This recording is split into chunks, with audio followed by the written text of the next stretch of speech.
So we're going to take a few minutes this morning and we're going to talk about the various ways that we can get involved and serve either one another right here, serve our city, or serve the world. So we're going to talk a lot about what we do and what you can do. But before we talk about the doing, I just want to give just a thought. Next slide.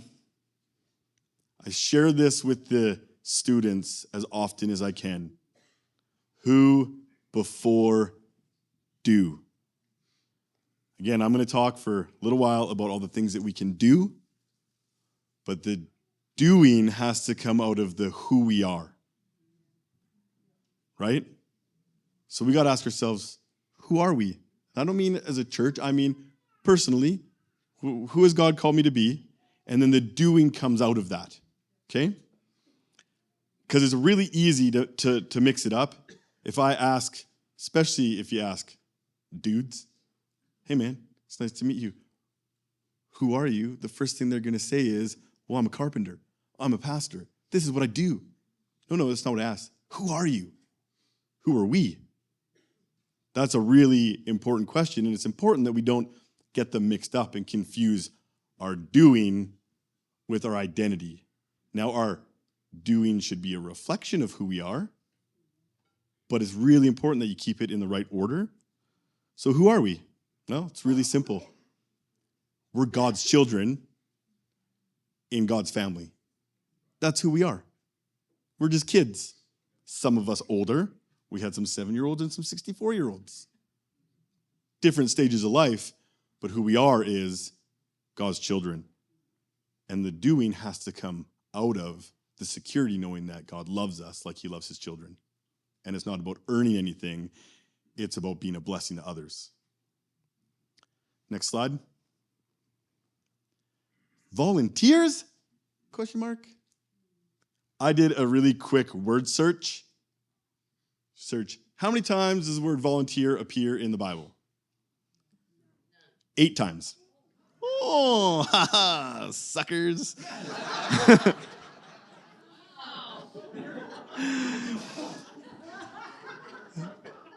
Did I say that? 2 times. 2 times is just talking about a type of plant, like a volunteer plant, a plant that gives its food and seed. That's 2. The other 6 times, volunteer is not an identity statement, it's an action statement. People volunteered for the army, and then they were soldiers. They weren't volunteers. People volunteered to help rebuild the wall, but then they were wall building, serving the community. They weren't volunteers. Volunteer was an action of going, hey, I'll do that. But that's not who they were. That just kind of gets things rolling. If you take the word servant, serve, serving, all those variations of the word, and you say, how many times does that appear in the Bible? I stopped counting. I stopped doing the math. My calculator broke. It was like, nope, easily over 1,000 times. It talks about serving one another, being a servant, the importance of serving. So we say here all the time, especially if you think yourself a leader, that you're a servant leader. We serve one another. That's who we are. And the more you serve, the more you bless others, like Marlo was saying in some of his messages. You want blessing in your life? You'll get blessing. How? By going out and blessing others through acts of service. 1 Peter 4:10 says this, each of you should use whatever gifts you have received to serve others as faithful stewards of God's grace in its various forms. What does that mean? It means God's given you a unique thing to do, a unique gift. But what you're actually a steward of, what you're taking care of, what you're serving out is God's grace. It's not just, hey, I'm coming, I can serve, I'm good with my hands, I'm going to fix a thing. Through the gift God's giving you, you're actually administering his grace to one another. That's what you're doing. Okay, I think that's enough of that. Who are we? We're God's children. And what do? We serve one another. That's what we do. How? Next slide. We're going to start with our church home and talk about the different ministries, opportunities in our church home. And that's the list.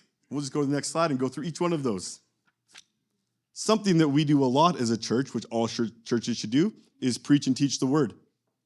If you think as part of our family that God has gifted you with that, then you should come and talk to myself or Pastor Marlowe, and we'll find opportunity for you to operate in that gift.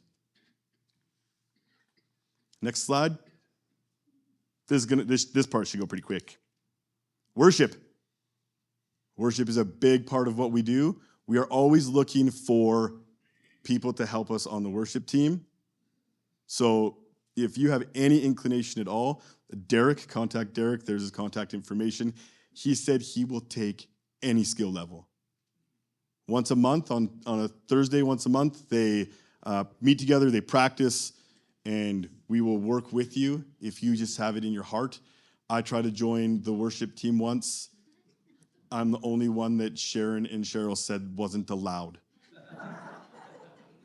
They were like, no, you've got to harmonize like this. And I'm like, I'm doing that thing. And they're just like, you can sit down, honey. Okay. Apparently not gifted that way. But if you want to be involved in worship in any sort of fashion, contact Derek. Next one is prayer. We have the Zoom prayer meetings every single day. The times are up on the slide, or they should be. Nope, they're not. Oh, the next one. There's the Zoom one.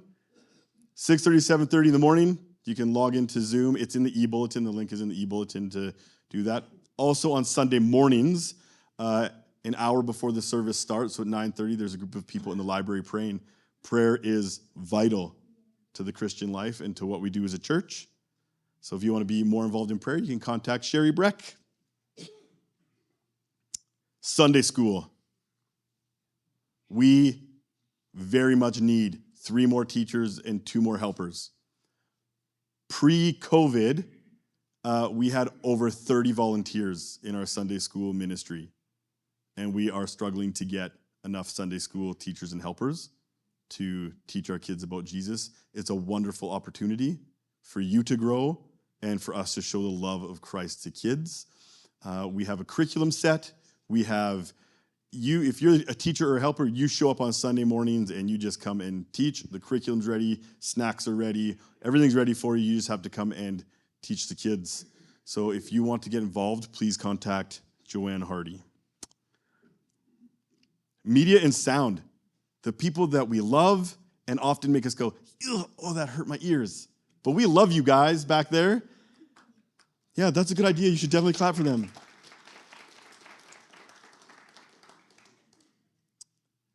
We need 2 more media guys or girls and 3 more sound people. Again, it's an excellent way just to show up and serve.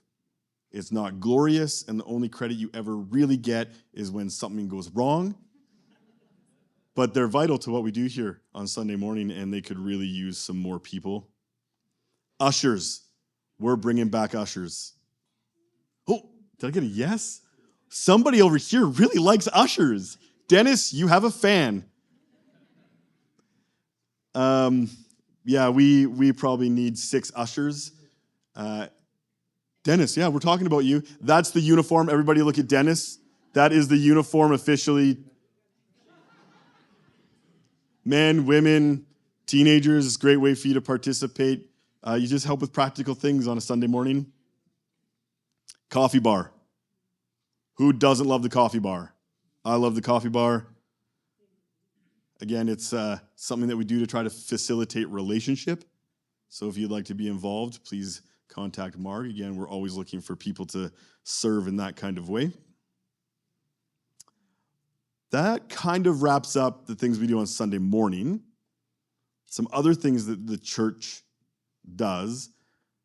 One of probably our most active ministry that we have is Westside Academy. We have 26 employees, and we have 163 students show up here every day. And people say, you guys don't really have like a big youth group or anything like that. And I say, we have the largest, most consistent one in the city. Because unlike lots of independent schools just operate as independent schools, we don't. Westside Academy is simply another ministry of the church. That's how we serve our families and our kids, is by having the school. And we meet government requirements to get them their diplomas, but we also teach them the Bible, relationship, character development, and we have tremendous opportunity if you want to serve. Whether you have kids in the school or not, grandkids in the school, it doesn't matter. If you want to come and serve in the school, there's always classroom support that we need. Just come out and help out the teachers, supervision. There's always a million things to do. We could really use some more Class 2 bus drivers. If you have a Class 2 driver's license, you should come and see me because we have lots of bus driving to do. But the number one thing that we actually need from the church for the school is your prayers. They're on the front line of every negative thing that you can think of in our culture comes and attacks us right here every day of the week. And it's a battle. So pray for the school because they're doing a tremendous job educating kids, but also preparing them to take on the real struggles of life that the enemy is always out there trying to do. So pray for them because they need your prayers. And if you see a teacher or an employee of the academy, give them a high five. Encourage them. Pray for them right on the spot. Oh, yeah. Very well done. Good job. Straight to doing the encouraging. Thank you. Another very important part of who we are and what we do is actually our building. And Randy, he is also wearing an usher uniform. I used to manage a facility at the college, and you would never get any sort of phone calls or anything from the users of the building unless something was wrong. So next time you see Randy, make sure you encourage him and tell him something that's broken, because it makes him really happy. We're going to do a work bee Saturday, October 22nd, 7 a.m. to 11 a.m. If you have any sort of skill level, we have all sorts of things that we need to get done. If you want to come and participate, serve Randy and serve our body by helping out alleviate some of the pressure of broken things and things that just need some attention. There's his contact number. Shoot him a text message or see him after the service. He also takes care of all the custodial stuff. And we have Mike. I don't know if I saw Mike. Mike Callister. Oh, there's Mike. He's on the building team with Randy and Zach Giesbrecht. Are you here, buddy? Or is he still asleep, Dennett? He's probably asleep still. They were up pretty late. They keep this place clean.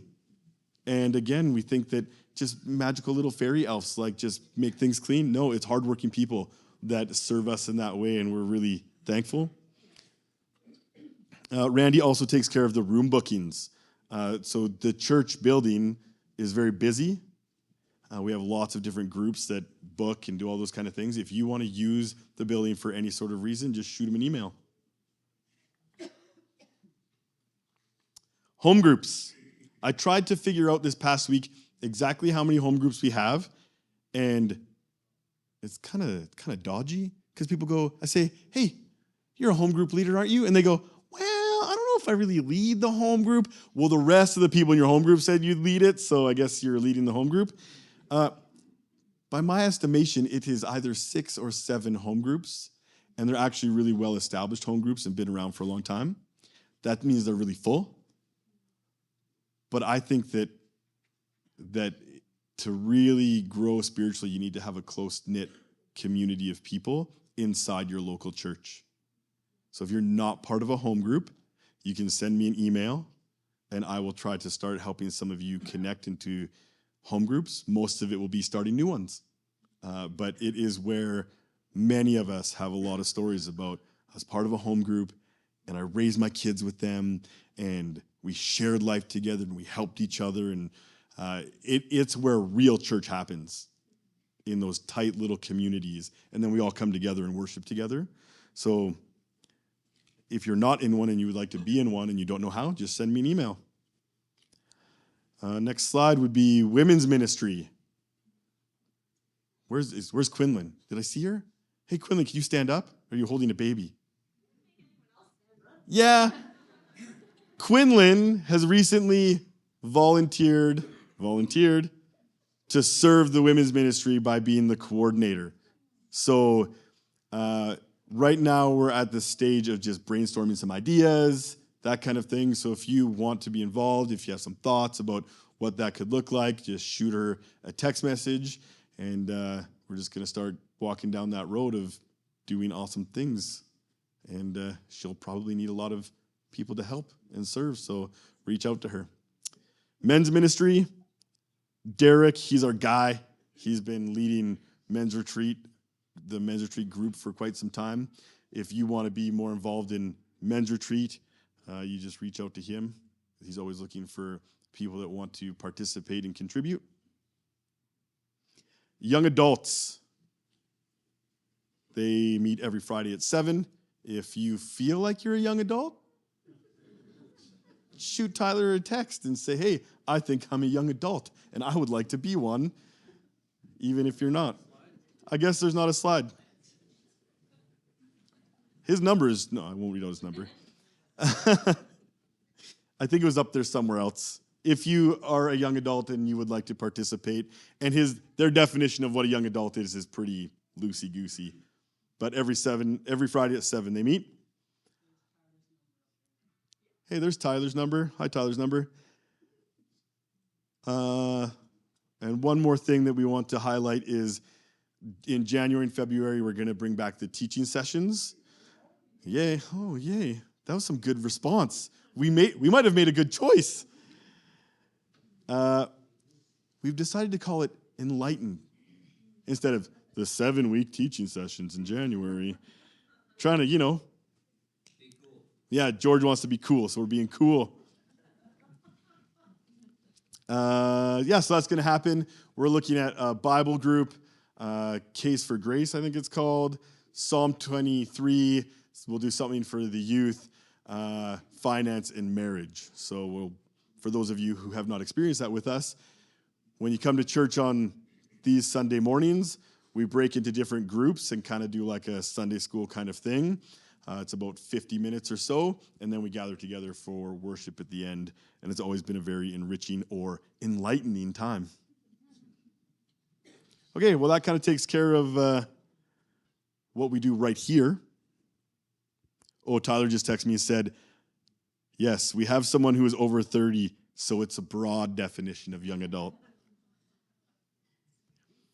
Okay, looking past our walls and into the city. We go to that next slide. Here are some things that we are connected to throughout the city. Next slide. I don't even know how much I need to talk about Don and his downtown. Fast forward, he loves Jesus and wants to tell everybody downtown about him. If you want to be involved in the hampers, in handing out pancakes on Saturday mornings, any of those things, just contact Don. The Life Center is obviously downtown as well. We have been associated with Life Center for a very long time, and throughout COVID, it has been very quiet, and it's starting to get some new life going on in it. So if you want to be involved in the Life Center and what they're doing down there, you can contact Betty Ann. The healing rooms, I'm on their mailing list. I get their newsletter every single week, and crazy things happen down there.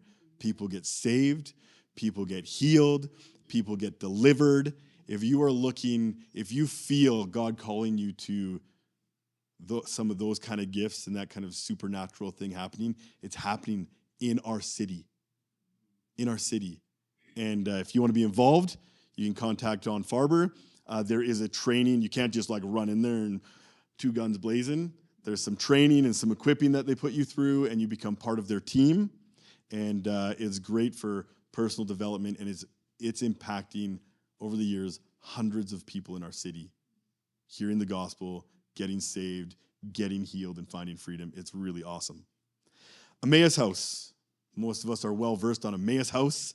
Emmaus House is great. It's our seniors facility that we're associated with, that Pastor Arlo started 19 years ago, I think. No, 20-something? 22 years ago. So it's been there for some time, and we have touched hundreds of families through that ministry. If you are looking to practically serve in any kind of way or feel called to spending time with seniors, that's a fantastic place to do it. Speaking of seniors, Dirk, the Big Shadow, he spends lots of time every week going down to, he goes to Emmaus House once a week, Riverbend, the Chateau, and Simon Fraser. He usually takes his guitar, and he sings, and he preaches the gospel. If you feel that God has gifted you to work with seniors in our city in any sort of way, contact Dirk, and he'll get you plugged in. Opportunity to pray for people, share, lead music, and just relate to seniors, because so many of them actually don't have family that don't come and visit them. And he just goes and relates to them, and they need to know that they're part of God's family. They're a vital part of God's family. They're a vital part of community and family. So if you feel that is in your heart, then I would encourage you to talk to Dirk. Another thing we're associated with is Baldy Hughes. Dawn goes out there every week. Second Saturday, every second Saturday. Dawn's hard. I can't keep track of that guy. He's doing everything. He goes out there and preaches and prays with the guys and just goes out there to love them. So if you feel that maybe that's something for you, contact Dawn. It's a ton of opportunity there. All right, the last section. We've done us. We've done our city. Now it's the world. In Sri Lanka, obviously, we have the Bud Center. We've done lots of projects in the Bud Center, and we are sending a group, hopefully, during spring break, on a missions trip to go work in the Bud Center. For many years, we have sent the grade 12 students. This year, Cheryl has decided that she just wanted more work to do in her life, so we are opening it up to more people. If you want to go to Sri Lanka, contact Cheryl.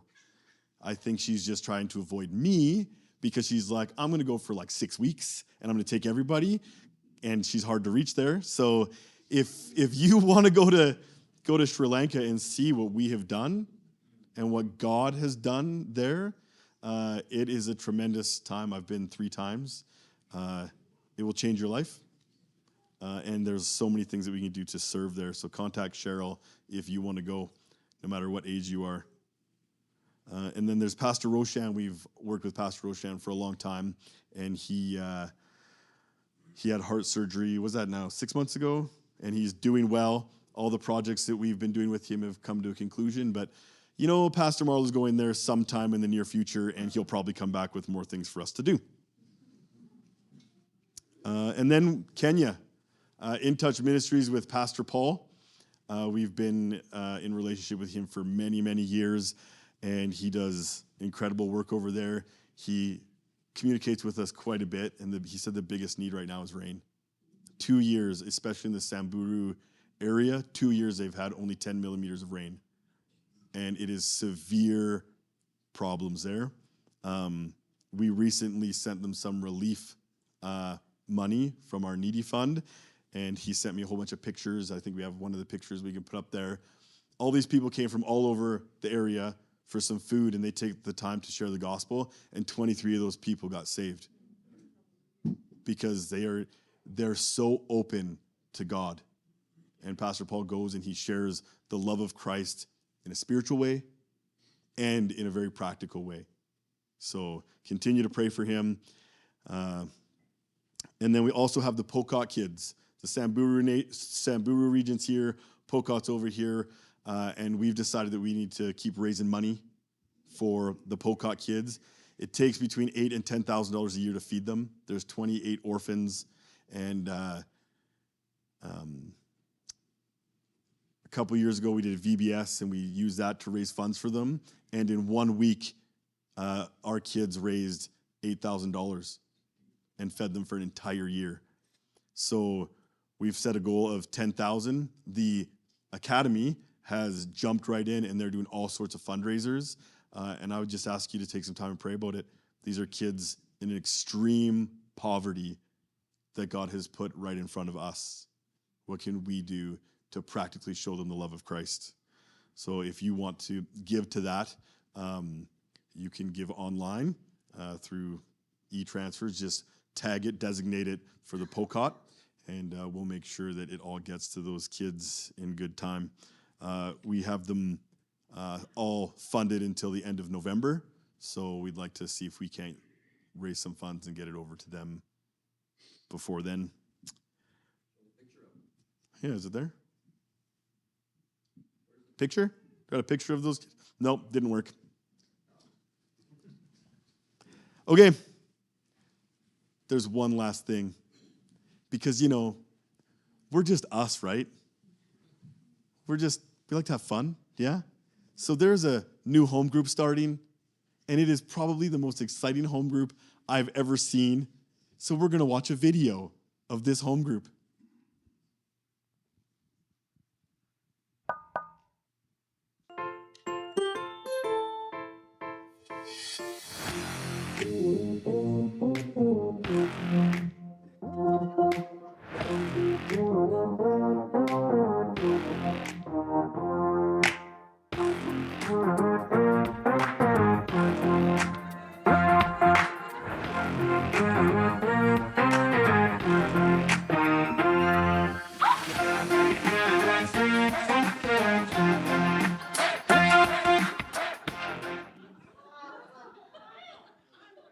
So it seems that all of you are very excited, so I've got a proposition.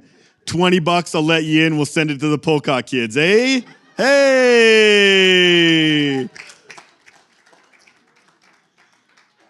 But for real, oh no, wives that don't want their husbands involved, that's $150. Yeah. Cheryl came to me and was like, yeah, we went to Hit to Pass. It was amazing. And I was like, oh, that'd be fun. Oh, maybe we should do a thing. I bet we'd get good turnout to that thing. So this is legit. You got to contact Kevin Anderson or Brandon Giesbrecht. He's right here. He's a very handsome man with the beard. And Kevin, the gray fox back there. Look, and to be honest, I'm really excited about this because Pastor Arlo was sitting up here a couple of weeks ago, and he simply said one thing, and I think that we need to pay very close attention to what he had said. And he said, we are about relationship. That's who we are. We're all God's children, and this place is about relationship. So sometimes we build relationships through doing very spiritual things, and sometimes we just hang out and have a great time, and that's awesome too. And I think God looks at us and goes, fun kids. Fun kids. So if you want to get involved, crash a car, do some welding, contact Kevin and Brandon because it's going to be awesome.